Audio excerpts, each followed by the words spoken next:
সবকিছুর জন্য দায়ী হচ্ছে বিশ্ব নেতারা।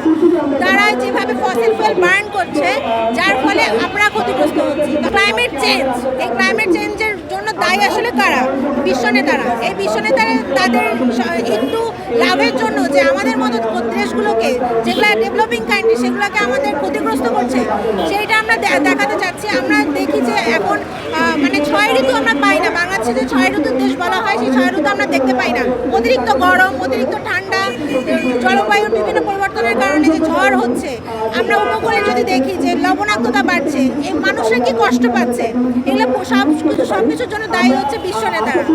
তারা যেভাবে ফসিল ফুয়েল বার্ন করছে, যার ফলে আমরা ক্ষতিগ্রস্ত হচ্ছি। তো আমরা চাই এই যে ফসিল ফুয়েল থেকে বের হয়ে এসে রিনিউয়েবল এনার্জির দিকে যাতে, যেন আমরা, কারণ রিনিউয়েবল এনার্জি কখনো শেষ হওয়ার নয়, ফসিল ফুয়েল একসময় শেষ হয়ে যাবে।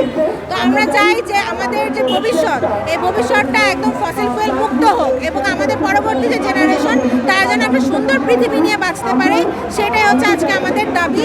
আমরা এখানে, এটাকে বলা হয় গ্লোবাল ক্লাইমেট স্ট্রাইক। এখানে 150টারও বেশি দেশ একসাথে একত্রিত হয়ে একই দিনে আমরা স্ট্রাইক করি। আমরা আমাদের যে জলবায়ু যে সমস্যাগুলো আছে সেগুলো তুলে ধরি, এবং আমাদের যে দাবিগুলো রয়েছে সেগুলো বিশ্ব নেতাদের দেখানোর চেষ্টা করি।